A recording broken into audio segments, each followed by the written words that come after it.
La longue conservation, c'est un avantage parce que non seulement nous, on a de la souplesse pour pouvoir servir les exploitations, mais dans les exploitations, elles ont également de la souplesse pour pouvoir conserver le produit. Parce que c'est des produits, ça peut aller de 9 jours, ça peut aller jusqu'à 5 semaines.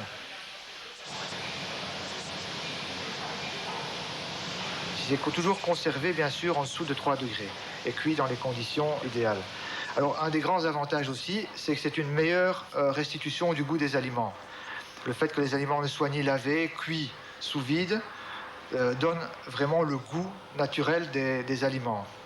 Et l'autre avantage, c'est la valeur nutritive. En général, on cuit à basse température. Ce n'est pas cuit dans l'eau, donc toutes les vitamines, tous les sels minéraux restent en général dans les aliments. On ne s'en rend pas compte, mais c'est quand même un apport nutritif très important.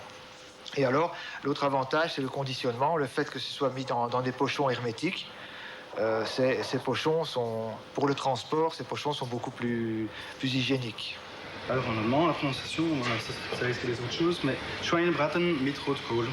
Voilà ce que je vais tenter de faire aujourd'hui. On est plusieurs à goûter. Y compris un de nos collègues qui est allemand, Lothar Knittel. Et lui, il nous dit, voilà, c'est typique. On essaie toujours d'avoir une personne du pays qui ait le goût, parce que bon, nous, on n'est pas vraiment du pays. Donc, quand on fait une recette portugaise, on essaie toujours de faire goûter un Portugais. Idem pour l'Espagne, l'Italie.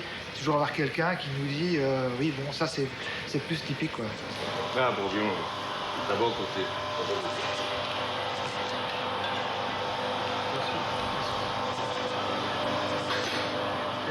Trop vin rouge. Je vais dire. Trop vin rouge. C'est tout, non? Essaye. Donc, c'est très bon, c'est ça? Zu viel Rotwein. Hat ein bisschen zu viel Rotwein reingetan. Er ist also die Testkoch. Und das muss er also machen. Er muss da jetzt verschiedene Möglichkeiten ausprobieren, bis er halt mal das Richtige gefunden hat. Das ist jetzt der erste Test. Der wird vermutlich noch 2, 3 Tests mehr machen, bis er es halt richtig raus hat. Dieses System wird nicht so gut sein wie zu Hause bei Mama, wie man so schön sagt. Aber zu Hause wie bei Mama, für 6000 Leute pro Tag, das geht einfach nicht. Das ist unmöglich. Je réalise donc les fiches techniques d'après lesquelles les cuisiniers dans la production donc, réalisent les mets. Et selon ces fiches techniques, bon, ils me donnent en fait ensuite un compte rendu de la cuisson, de l'assaisonnement et tout ça, ce qui me permet ensuite de rectifier si jamais il y avait une modification quelconque à faire.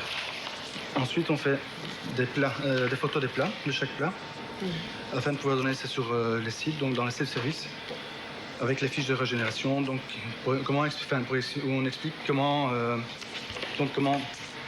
réaliser la réchauffe des mets. Voilà. Donc,